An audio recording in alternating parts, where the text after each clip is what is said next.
Saudari-saudara yang dikasihi Tuhan, salam kasih kerahman Allah. Berjumpa lagi dengan program Api Karunia Tuhan, topik 4 Injil dan rahasianya. Nah, pada sesi ke-7 ini, kita akan memasuki pembahasan tentang Injil Matius. Kita tahu dalam 4 Injil, Injil Matius menempati urutan yang pertama. Matius, Markus, Lukas, Yohanes. Dan kita tahu bahwa Injil Matius ini, Injil yang paling banyak babnya, paling banyak bahannya, dan sistematis. Sangat menarik kita mendengarkan penjelasan dari Bapak Kardinal tentang Injil Matius. Selamat mendengarkan, selamat merenungkan, dan selamat berdoa.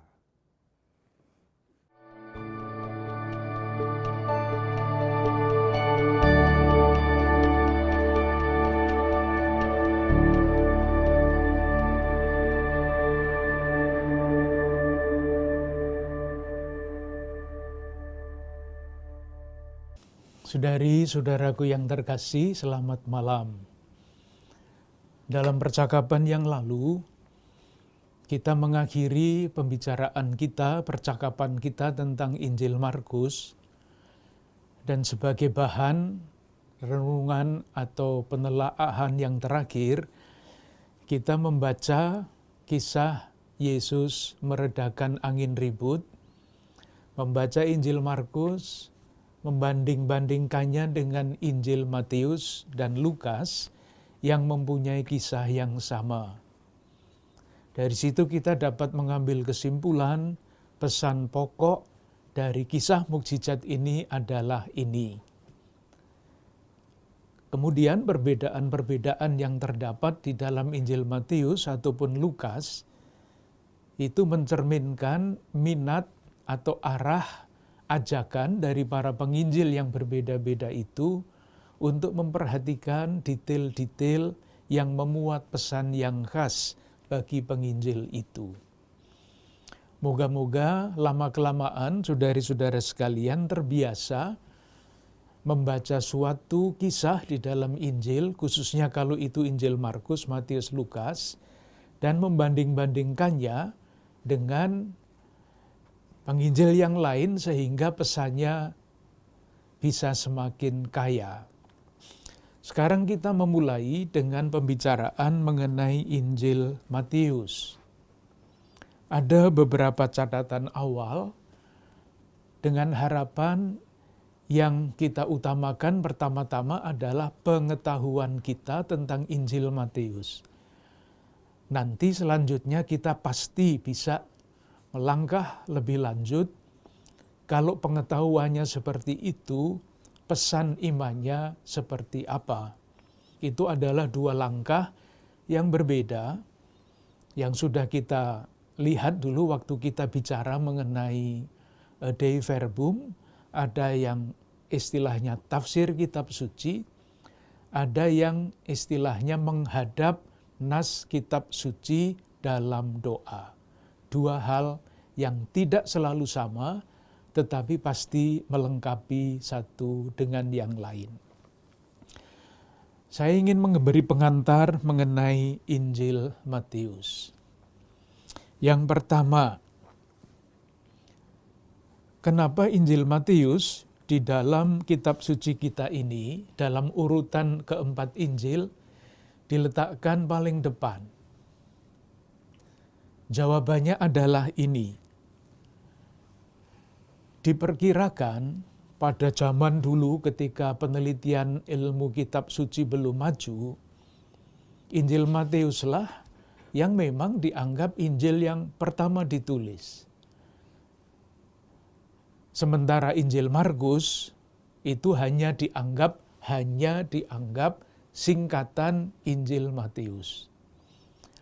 Sehingga pada awal-awal kehidupan gereja, yang paling penting, yang nomor satu, yang paling banyak digunakan adalah Injil Matius.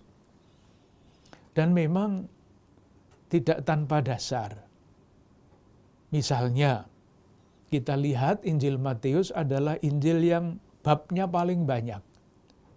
Injil Matius itu 28 bab, Injil Lukas 24 bab, Injil Markus 16 bab. Dan hampir semua yang ada di dalam Injil Markus itu ada di dalam Injil Matius. Maka wajar saja bahwa Injil Matius dipakai paling banyak pada awal gereja sebelum sekali lagi ilmu penelitian kitab suci semaju seperti sekarang ini. Alasan yang kedua adalah keteraturan. Di banyak sabda-sabda Yesus yang di dalam Injil lain terpencar-pencar, dijadikan satu secara sistematis. Maka nanti akan kita lihat, kita temukan 5 khotbah mengenai tema yang sama di dalam Injil Matius. Mengapa 5? Ya nanti kita lihat juga. Kenapa 5? Kenapa tidak 6? Selain itu, Injil Matius memudahkan para pewarta pada waktu itu untuk mencari bahan, yaitu bahannya teratur, ada 5 khotbah. 5 khotbah yang panjang-panjang itu dapat dengan mudah dipakai untuk kepentingan berbagai macam hal. Itu catatan yang pertama, mengapa Injil Matius diletakkan pada tempat yang paling depan di dalam urutan keempat Injil ini. Meskipun sekarang kita semua tahu bahwa hampir semua penafsir kitab suci berpendapat Injil Markus lah yang Injil pertama, tapi tidak usah diubah-ubah urutan ini. Catatan yang kedua, identitas Matius. Siapakah Matius itu? Jawabannya tidak begitu jelas, tetapi yang tidak begitu jelas itu harus dijelaskan. Mengapa tidak begitu jelas? Kata Matius aslinya adalah bahasa Ibrani yang berarti anugerah Allah. Jadi seandainya Matius itu adalah orang Indonesia, namanya Nugroho atau Nugroho Agung atau Agung Nugroho. Namanya Matius, anugerah Allah. Cerita mengenai Matius, kisah mengenai Matius, identitas Matius, itu hanya ditemukan di dalam beberapa ayat di dalam kitab suci. Moga-moga saya tidak membingungkan. Tetapi saya anggap ini perlu supaya sekali lagi kita teliti membaca kisah. Dan tidak mengatakan, oh saya sudah tahu ceritanya. Teks yang pertama adalah Matius bab 9 ayat 9. Matius pemungut cukai mengikuti Yesus.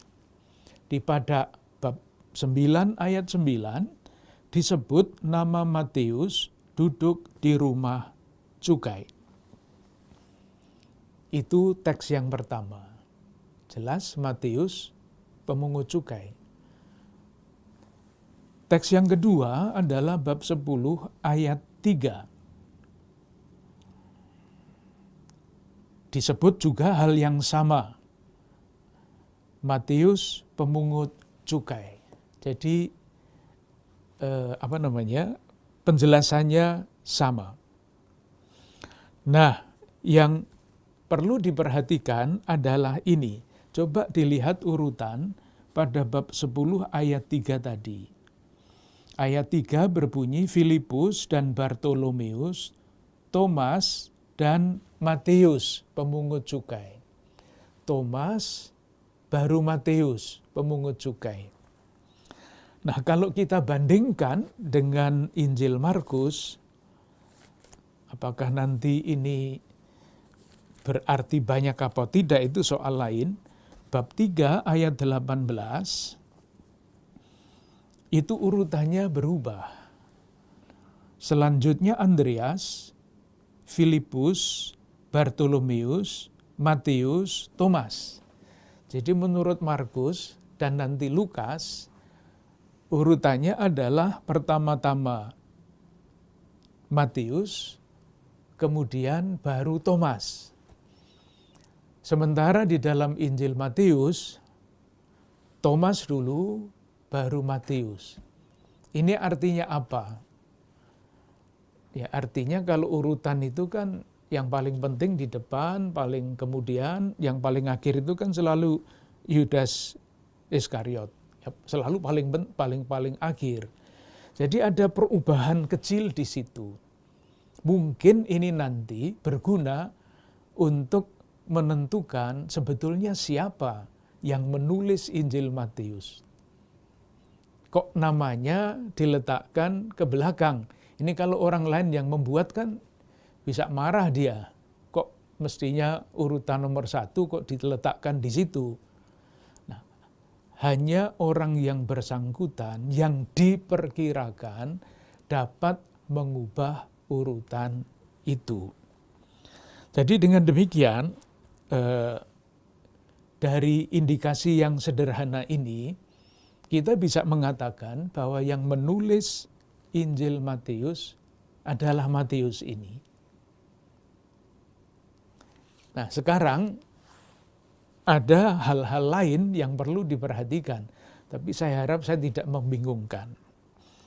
Yang pertama, ini kesaksian dari luar. Ada seorang yang namanya Papias, hidup pada abad kedua, yang menulis begini. Jadi kesaksiannya sangat tua, abad kedua. Dia mengatakan bahwa Matius memang menulis Injil, tetapi yang dia tulis adalah Injil dalam bahasa Aram. Itu bahasa lain lagi zaman dulu. Padahal Injil Matius yang kita punya, ini teks asli Injil Matius ada di sini, itu bukan bahasa Aram. Teks Matius adalah ditulis di dalam bahasa Yunani. Sudah berbeda. Jadi ini yang meragukan apakah penulis itu Matius atau bukan. Yang berikutnya. Kita lihat kembali Injil Markus bab 2 ayat 13 sampai 14. Itu judulnya Lewi, pemungut cukai mengikuti Yesus. Lewi namanya, bukan Matius, Lewi. Bab 2 ayat 13-14. Sesudah itu Yesus pergi lagi ke pantai danau dan seluruh orang banyak datang kepadanya. Dan selanjutnya ia melihat Lewi anak Alfeus duduk di rumah cukai. Nah, pertanyaannya adalah apakah Lewi ini sama dengan Matius apa tidak? Ketika dipanggil, dua nama ini duduk di tempat cukai, rumah cukai, tetapi orangnya sama apa enggak? Silahkan lihat kembali sekarang Matius bab 10 ayat 1 sampai 4. Bab 10 ayat 1 sampai 4.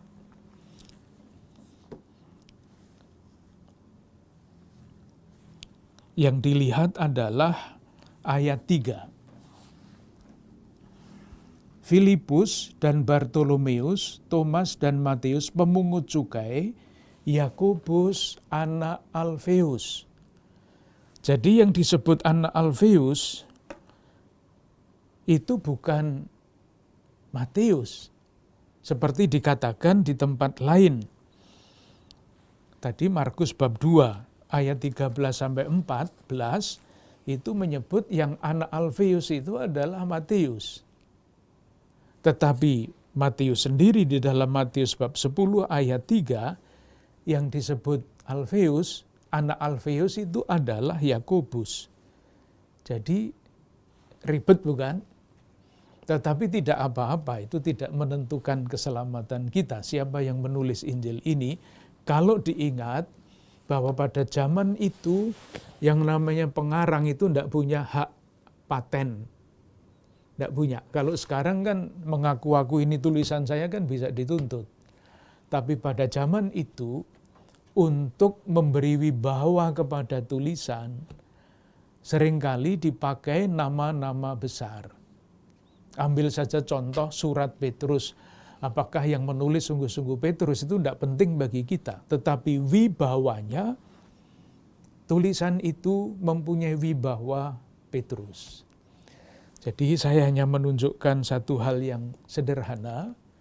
Ada hal kecil, perbedaan urutan di dalam nama, dan perbedaan, ya memang perbedaan apa saya tidak tahu, karena di teks yang satu yang disebut anak Alfeus itu Matius, di tempat yang lain yang disebut anak Alfeus itu adalah Yakobus.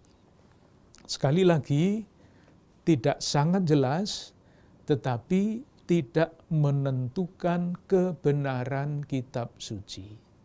Ingat, kita berbicara mengenai kebenaran keselamatan, bukan kebenaran hak cipta pengarang. Itu penting. Nah, dengan data-data yang tidak begitu konsisten itu, kita dapat memperkirakan Matius itu pribadi yang seperti apa. Nah, ada beberapa hal yang bisa disampaikan. Siapa identitas penulis Injil Matius itu? Pertama, dia adalah seorang Yahudi yang kemudian menjadi pengikut Kristus. Istilahnya Yahudi Kristen. Dia hidup di lingkungan orang-orang Yahudi, dan yang pasti dia menguasai kitab suci Perjanjian Lama, tradisi hidup bangsanya, dan terampil menjelaskan siapa Yesus Kristus itu dalam terang Perjanjian Lama. Nanti akan kita lihat bagaimana keterampilan dan penguasaan Perjanjian Lama ini mewarnai Injil Matius.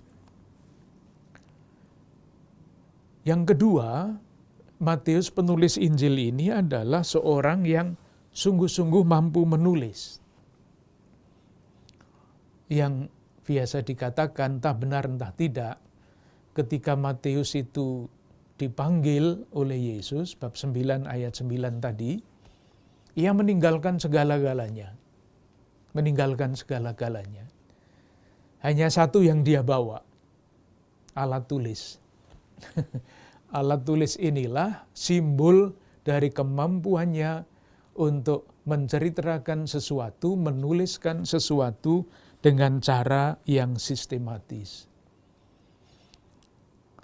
Nah, selain itu, selain kemampuan untuk menulis, Matius ini rupa-rupanya juga mempunyai pengalaman akan Allah yang sangat mendalam dan sangat khusus yang mewarnai Injil yang ia tulis. Jadi kalau kita bertanya kepada Matius penulis Injil ini, Bapak Matius, yang Anda rasakan Allah itu seperti apa? Dia akan menjawab dengan tegas dan jelas, lihat Injil saya bab 1 ayat 23 dan bab 28 ayat 20. Itulah ungkapan, keyakinan, dan pemahaman serta pengalaman saya akan Allah, yaitu Allah yang menyertai. Ini khas Matius. Injil Markus tidak bicara mengenai itu, Lukas juga tidak, Yohanes juga tidak. Yesus yang lahir diceritakan pada bab 1 ayat 23, namanya Immanuel, Allah yang menyertai. Itulah pengalamannya dia. Nanti akan kita lihat kenapa pengalaman itu yang sangat mendalam ada di dalam hati Matius. Atau kalau kita ambil yang teks yang paling akhir, bab 28 ayat 20, ketika Yesus mengutus murid-murid untuk mewartakan Injil, janjinya adalah aku akan menyertai kamu sampai akhir zaman. Allah adalah Dia yang menyertai. Dan penyertaan Allah itu nyata di dalam diri Yesus. Pengalaman akan Allah. Selain pengalaman akan Allah, Matius adalah orang yang sungguh-sungguh mempunyai pengalaman di dalam gereja yang baru saja lahir. Pada awal-awal kehidupannya masih abad pertama. Itulah sebabnya nanti akan kita lihat misalnya Matius bab 18 itu seringkali disebut cara hidup di dalam gereja. Nanti akan kita lihat. Jadi singkat kata, meskipun kita tidak begitu tahu persis pasti siapa Matius penulis Injil ini, tidak sangat penting, tetapi membaca seluruh Injilnya dari depan sampai belakang, kesimpulan kita adalah itu tadi. Seorang Yahudi Kristen faham betul mengenai perjanjian lama, sehingga mampu membaca hidup Yesus dalam terang perjanjian lama, dan yang ketiga, mempunyai pengalaman yang mendalam tentang Allah dan keterlibatan di dalam gereja. Itu identitas Matius. Masih berkaitan dengan identitas Matius.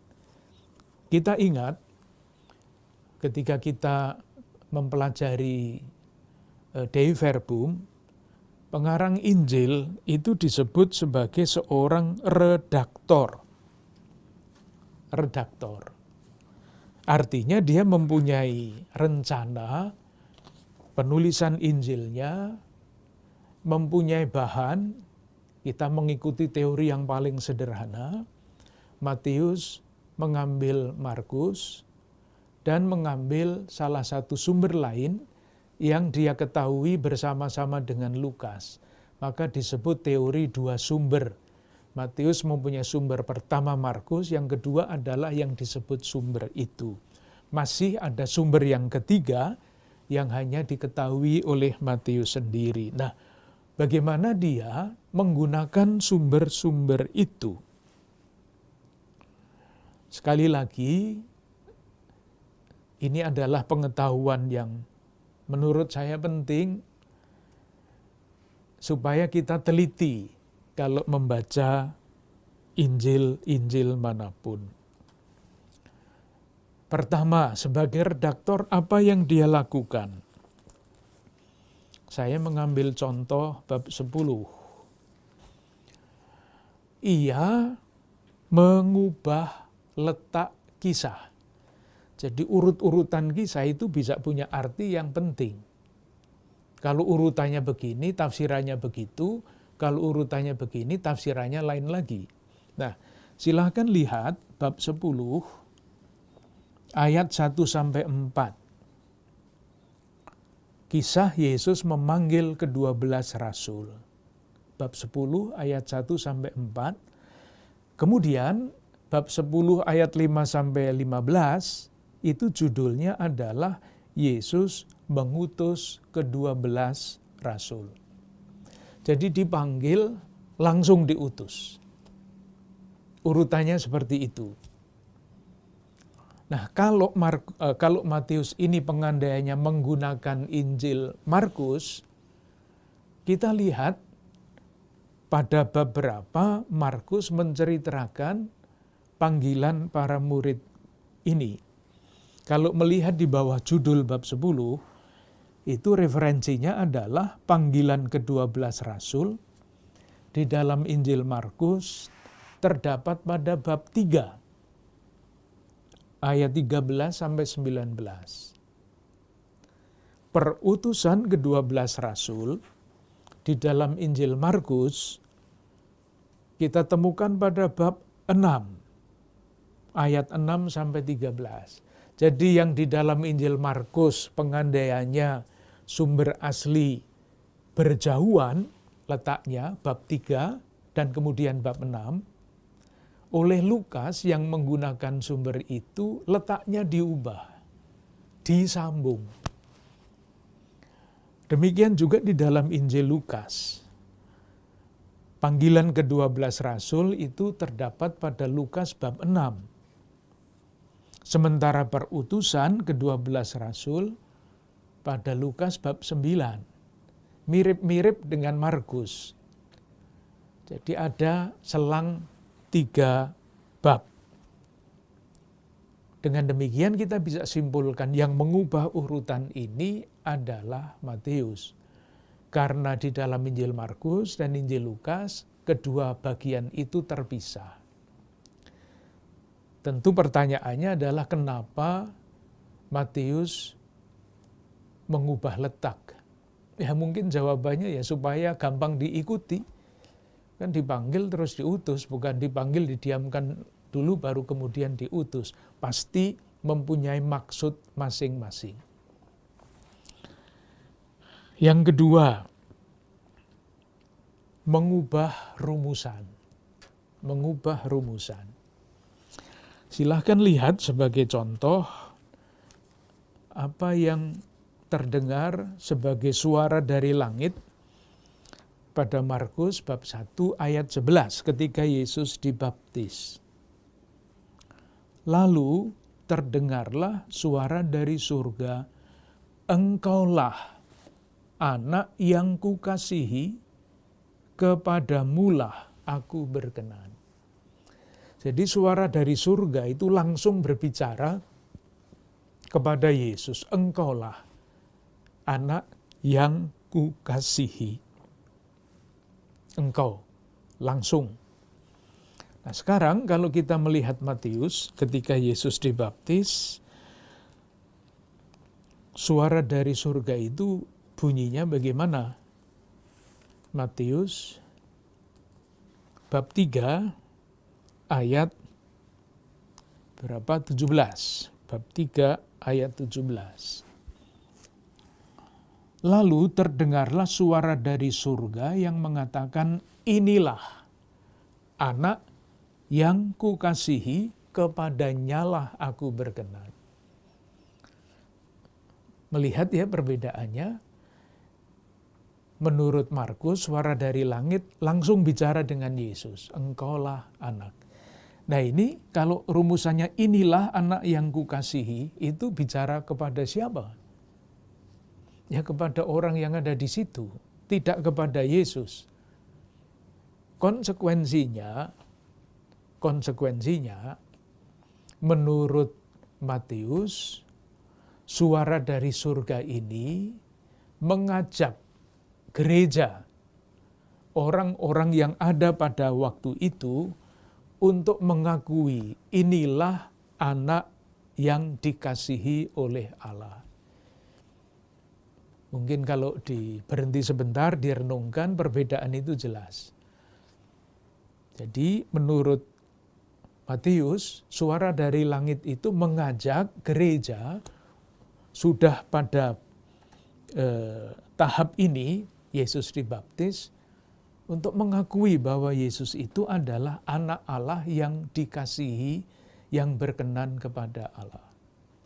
Berbeda, orientasinya berbeda. Yang berikutnya adalah menambahkan.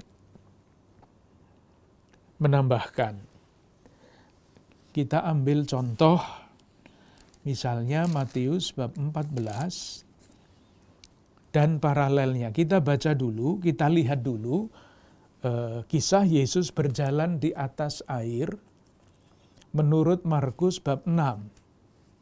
Markus bab 6 ayat 45 sampai 52. 45 sampai 52.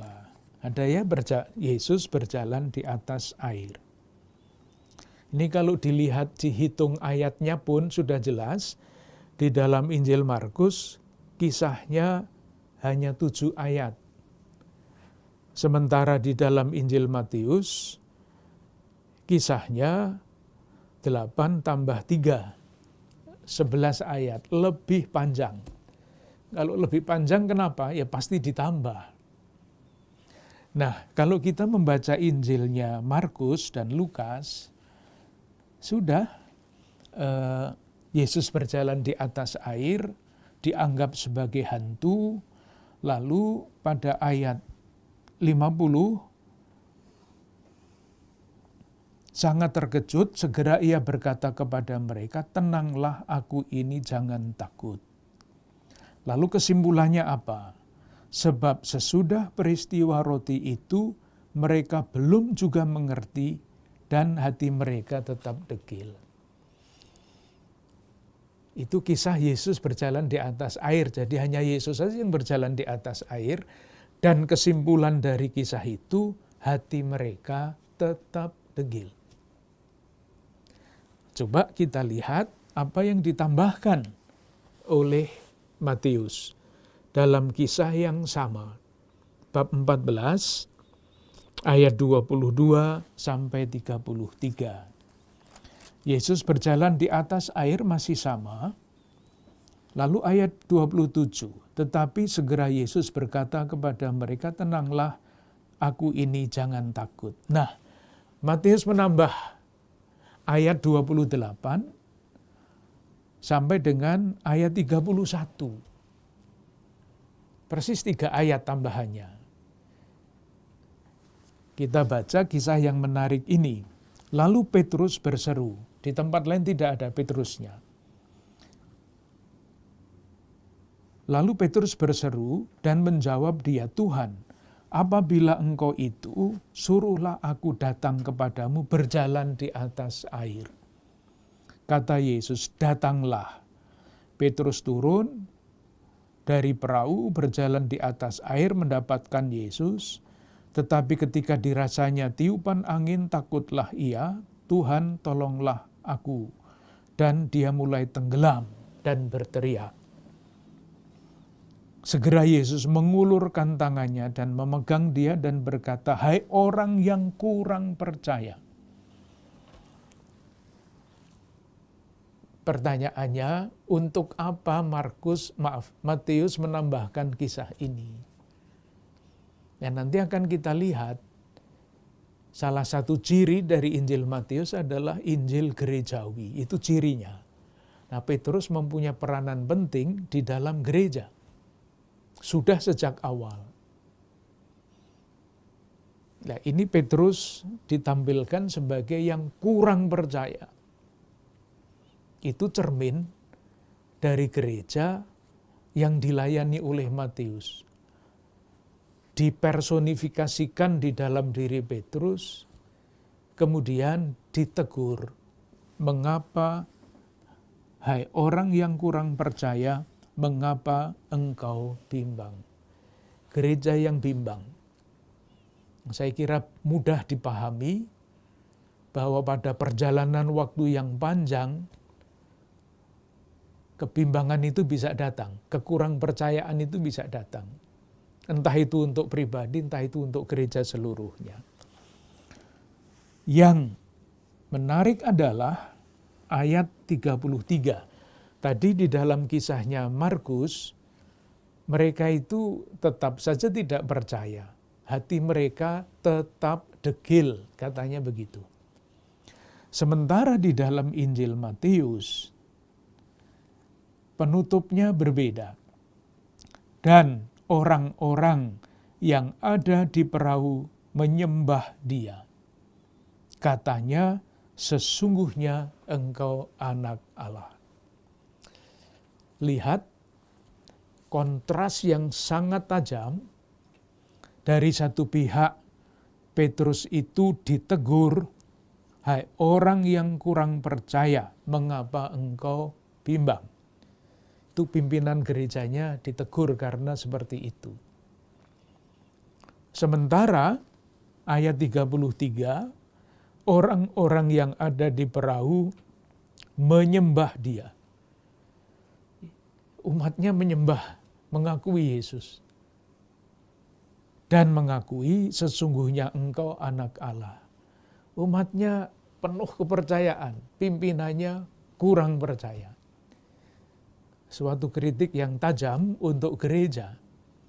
Itulah sebabnya Matius yang mempunyai pengalaman di dalam gereja menambah pada kisah Yesus berjalan di atas air, Petrus yang juga ingin berjalan di atas air.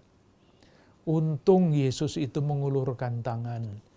Seandainya tidak, Petrus itu sudah tenggelam di dalam dasar Danau Galilea. Kita tidak punya Petrus.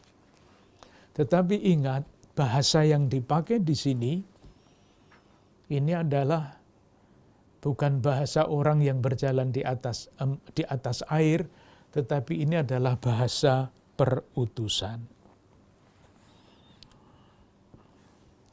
Ada juga beberapa bahan dari Injil Markus yang tidak dipakai oleh Matius.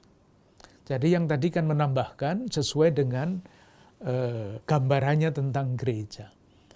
Tetapi Matius juga tidak menggunakan beberapa bahan yang ada di dalam Markus, menghilangkan.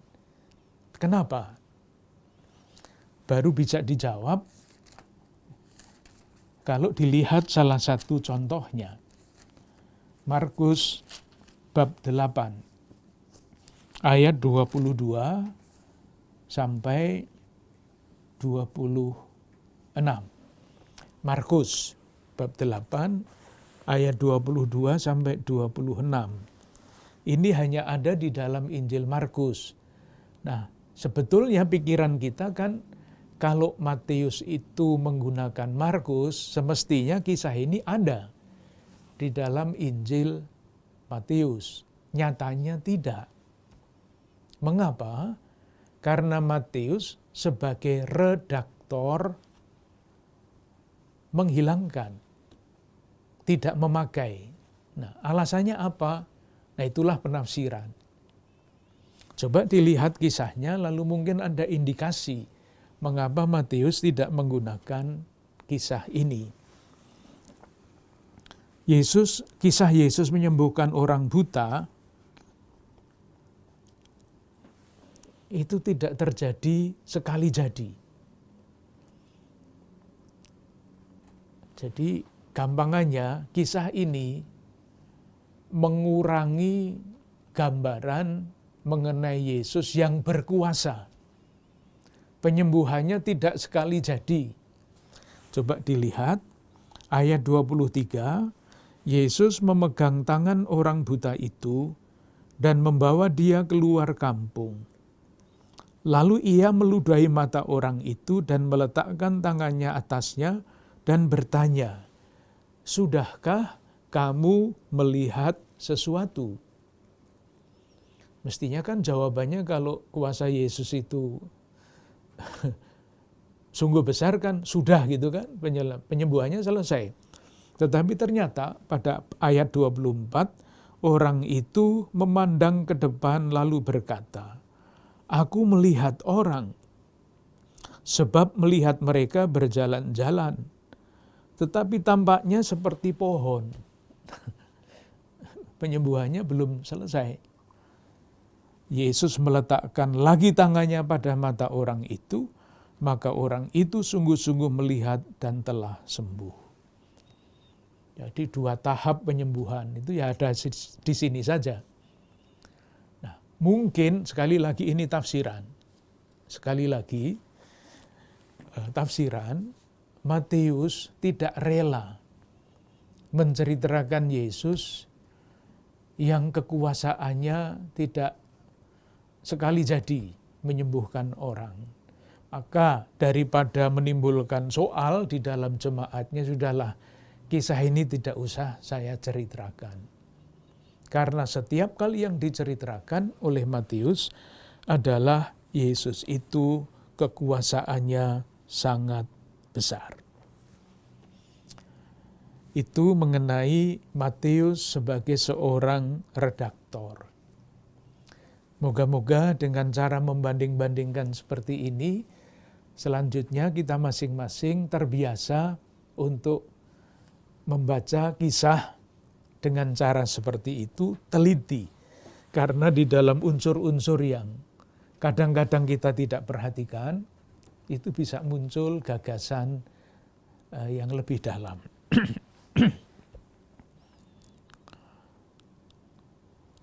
Langkah berikutnya, kapan Injil Matius ini ditulis, untuk apa ditulis, dan jemaat seperti apa yang menjadi tujuan dari penulisan Injil ini. Catatannya begini, Injil ini dulu ditulis seperti di dalam Dei Verbum, selalu dikatakan untuk kepentingan gereja-gereja lokal zaman itu. Bahwa sekarang menjadi kitab suci, kita sudah juga lihat prosesnya seperti apa. Ada dua hal yang melatar belakangi penulisan Injil Matius. Yang pertama adalah peristiwa sejarah yang terjadi pada tahun 70 Masehi. Ini sejarah. Pada waktu itu, tentara Romawi menghancur leburkan kota Yerusalem. Hancur lebur. Termasuk yang dihancurkan adalah Kenisah. Nah, semula Kenisah ini menjadi pusat agama Yahudi di Yerusalem. Ketika Kenisah hancur, mereka tidak punya pusat lagi, tempat mempersembahkan, menjalankan ibadah Yahudi. Tidak punya lagi. Bahkan sejak saat itu, kaum Saduki yang lingkungannya adalah lingkungan Bait Allah, menjadi imam besar, imam-imam di Bait Allah, itu hilang, ditelan sejarah. Karena pusatnya habis, hancur, maka pelayan-pelayannya, kaum Saduki juga hilang. Sesudah itu tidak ada lagi yang namanya kaum Saduki, habis. Nah, ketika Yerusalem hancur, Kenisah hancur, agama Yahudi tidak hancur. Pernah kita singgung, pusat agama Yahudi berpindah dari Yerusalem ke sebuah kota di pantai Laut Tengah yang namanya Yamnia. Kota inilah yang menjadi pusat Yudaisme baru.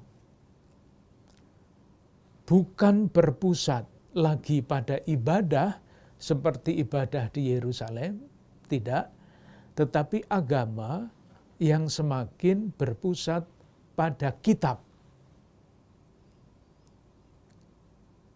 Di Yamnia itulah bertumbuh Yudaisme yang sangat fanatik. Sangat fanatik, keras. Identitasnya adalah Farisi, Yudaisme dengan warna Farisi yang sangat kuat. Lalu bersamaan dengan itu, di Yamnia menjadi pusat baru dari Yudaisme yang fanatik. Dari lain pihak, kekristenan menjadi murid-murid Yesus itu juga bertumbuh. Artinya apa? Terjadi semacam konfrontasi antara orang-orang Yahudi yang menganut agama Yahudi dan orang-orang Yahudi yang menjadi pengikut Kristus. Identitas orang-orang Yahudi yang mengikuti Kristus itu semula mereka masih agama Yahudi, tetapi sekte, disebut sekte jalan Tuhan. Kita ingat di Antiokhia pengikut-pengikut Kristus bukan lagi disebut orang-orang Yahudi pengikut sekte jalan Tuhan, tetapi untuk pertama kalinya disebut Kristen. Jadi sudah mempunyai identitas sendiri. Nah, murid-murid Kristus ini menyadari diri, yakin bahwa dirinya adalah Israel yang sejati, berhadap-hadapan dengan Yudaisme fanatik yang bertumbuh di Yamnia. Kita semua tahu, untuk menunjukkan ini ya, pemisahan yang semakin jelas antara Yudaisme dan kekristenan. Kita semua tahu ketika membaca Kisah Para Rasul, kalau Paulus berkeliling, yang dituju apa? Sinagoga. Sinagoga apa? Sinagoga Yahudi. Karena dia merasa masih bagian dari agama Yahudi, maka masuk sinagoga. Tetapi seperti sudah saya singgung, saya kira beberapa waktu yang lalu, ketika orang-orang yang namanya Yahudi Kristen, orang-orang Kristen yang berlatar belakang Yahudi masih masuk ke sinagoga, mereka sebagai salah satu yang dicap sebagai bid'ah, itu dibuatkan doa secara khusus.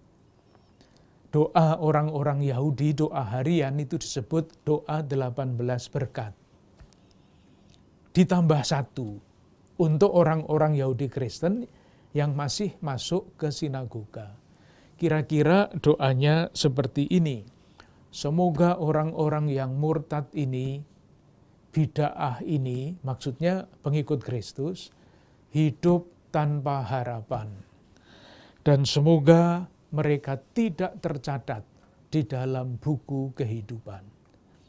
Nah, kalau kita ikut ibadah di dalam sinagoga dan setiap kali mendengar didoakan seperti itu, pasti lama-kelamaan tidak betah juga. Sehingga pemisahan antara sinagoga dan tempat ibadah murid-murid Yesus itu semakin jelas. Saya tunjukkan 1-2 teks. Yang pertama yang jelas dulu, lalu yang nanti yang tidak begitu jelas. Yang jelas dulu. Injil Matius bab 12 ayat 9. Injil Matius bab 12 ayat 9. Ini ya. Setelah pergi dari sana, Yesus masuk ke rumah ibadat mereka. Kata mereka ini penting. Karena apa? Karena mereka itu ya menunjuk kepada orang-orang Yahudi yang hidupnya fanatik karena pengaruh dari pusat agama Yahudi di Yamnia. Ketika dibalik teks ini, dibalik ayat 9 ini, ada sudah pemisahan orang-orang pengikut Kristus tidak masuk sinagoga lagi. Karena sinagoga itu disebut rumah ibadat mereka, bukan rumah ibadat kita. Moga-moga perbedaan yang kecil kelihatannya ini bisa membantu. Di balik teks ini ada pengikut Kristus, tempat ibadah Kristen yang sudah tidak sama dengan tempat ibadat mereka, orang-orang Yahudi dengan semangat Yamnia. Nah, sekarang yang tidak jelas, nanti akan saya coba jelaskan hal yang sama. Matius bab 4 ayat 23. Matius bab 4 ayat 23. Ini teks yang saya baca sekarang adalah teks kita yang ini terbitan dari LAI yang diterima oleh Gereja Katolik. Bunyinya begini. Yesus pun berkeliling di seluruh Galilea. Ia mengajar dalam rumah-rumah ibadat dan memberitakan Injil kerajaan Allah dan selanjutnya. Ini contoh terjemahan ke dalam bahasa Indonesia yang belum sempurna. Contoh. Oleh karena itu terjemahan ini diperbaiki. Karena di dalam bahasa asli, ini saya membawa teks kitab suci dalam dua bahasa, bahasa Yunani dan bahasa Latin. Itu jelas sekali bunyinya begini, Yesus pun berkeliling di seluruh Galilea, ia mengajar dalam rumah-rumah ibadat mereka. Nah ini merekanya tidak ada di sini. Ada di dalam teks asli, tetapi dalam terjemahan bahasa Indonesia tidak ada. Maka saya harap, saya yakin nanti ketika edisi baru dari kitab suci ini muncul, kata mereka muncul di sini. Karena itu penting untuk menunjukkan tahap sejarah berpisahnya komunitas Kristiani dari komunitas Yahudi. Hal yang sama pada bab 9 ayat 35. Bab 9 ayat 35. Sama persis. Demikianlah Yesus berkeliling ke semua kota dan desa. Ia mengajar dalam rumah-rumah ibadat tanpa mereka. Sementara di dalam teks asli, tadi saya sudah lihat, itu ada kata mereka. Kembali lagi, tahap pemisahan Kristianisme dari Yudaisme.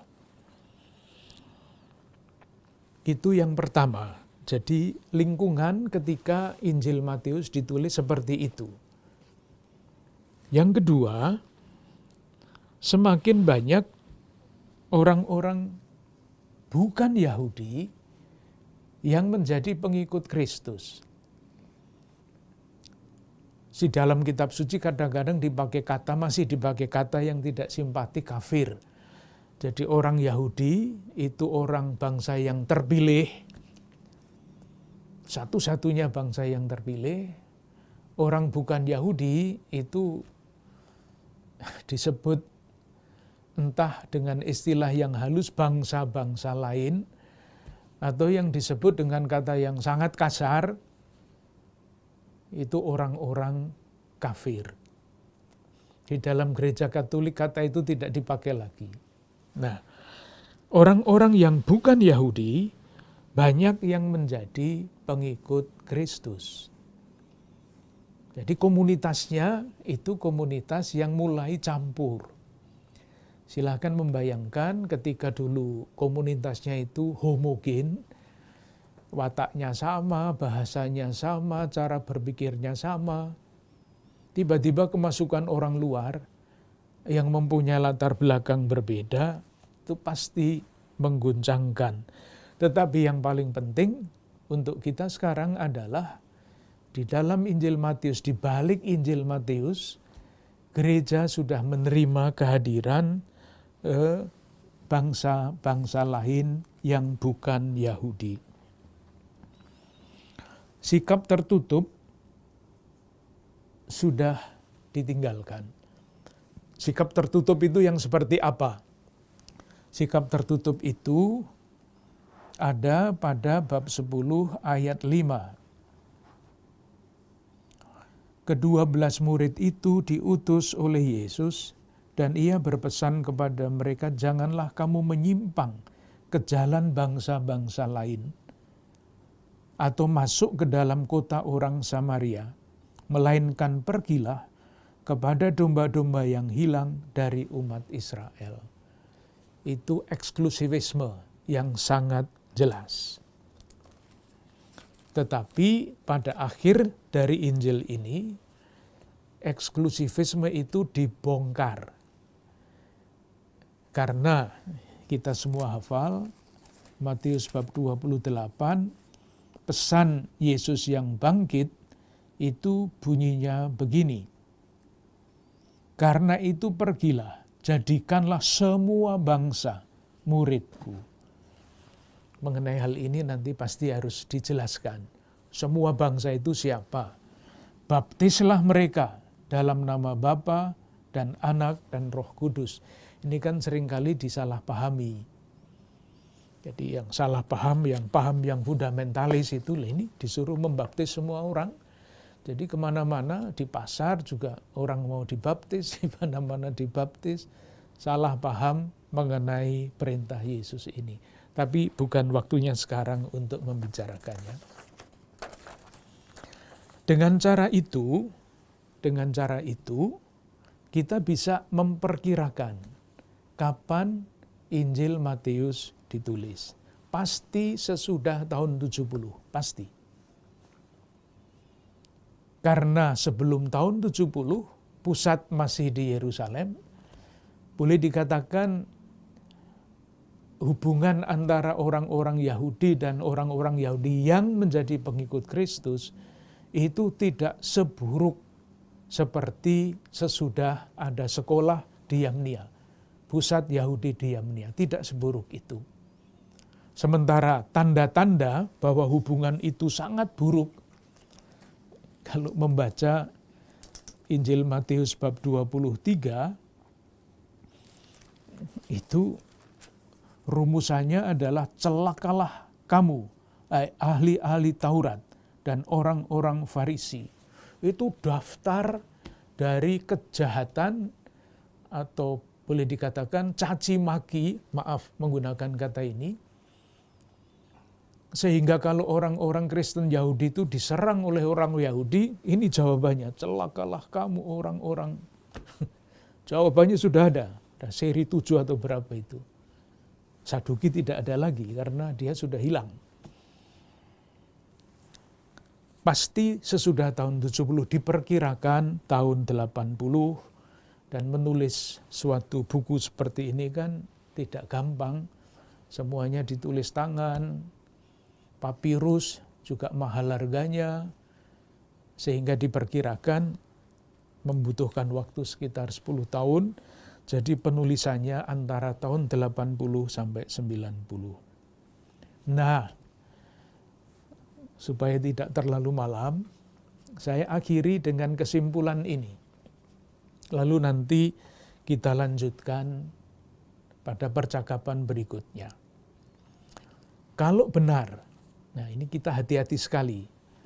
Kalau benar bahwa Injil Matius itu ditulis dengan latar belakang seperti itu, maka tujuan penulisannya juga bisa diperkirakan.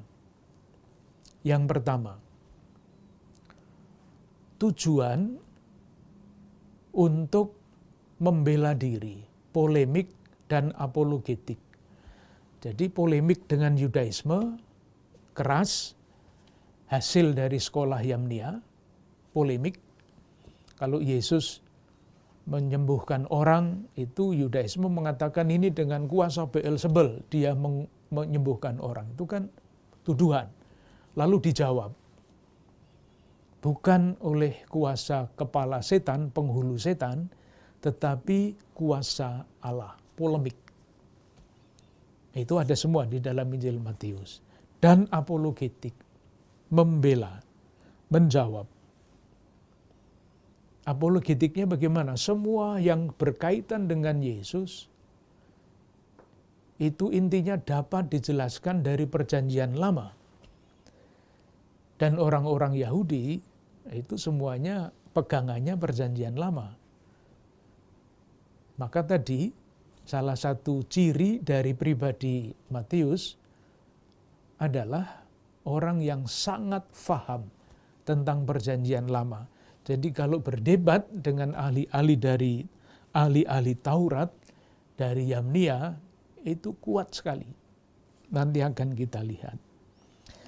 Yang kedua, jadi ciri apologetik dan polemik itu sangat jelas di dalam Injil Matius. Yang kedua, tadi sudah kita lihat secara tidak sengaja, Petrus ditegur.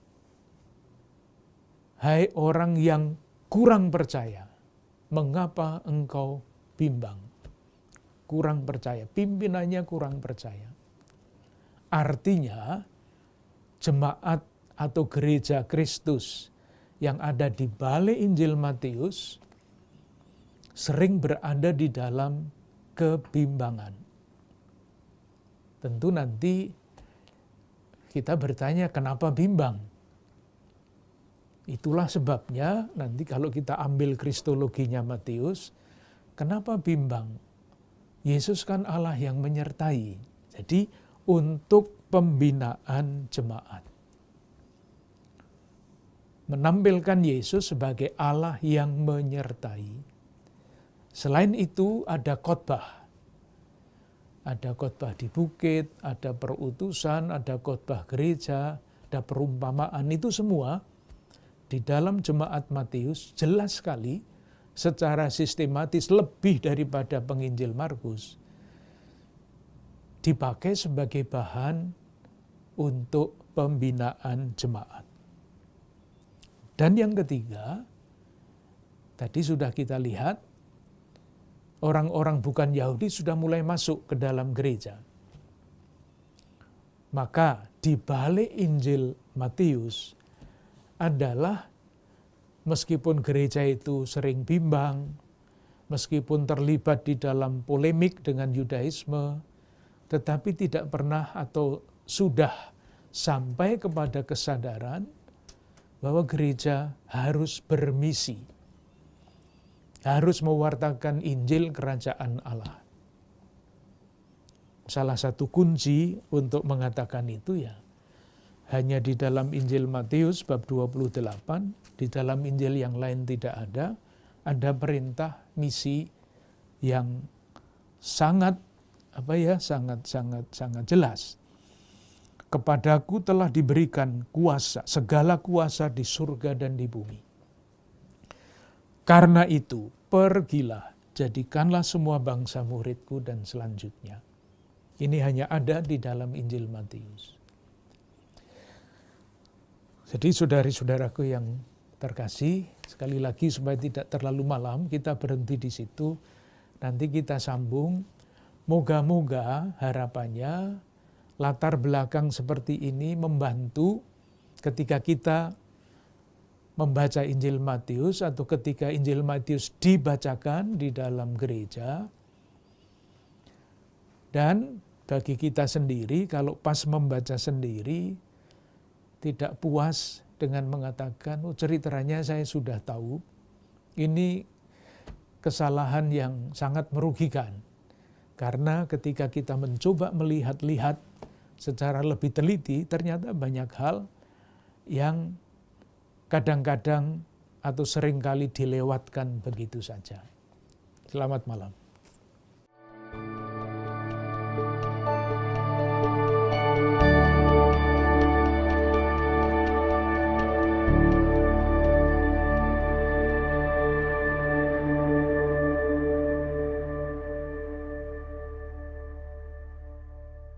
Saudara-saudari yang dikasihi Tuhan, kita telah mengakhiri sesi ke-7 tentang Injil Matius bagian pengantar. Kita menyadari kekayaan dari Injil Matius dengan kelengkapan bahan dan refleksi Injil Matius terkait dengan pengalaman akan Allah. Saudara-saudari yang terkasih, kita akan masih berjumpa pada Senin minggu depan, masih tetap tentang Injil Matius. Tetap jaga kesehatan. Sampai jumpa. Tuhan memberkati.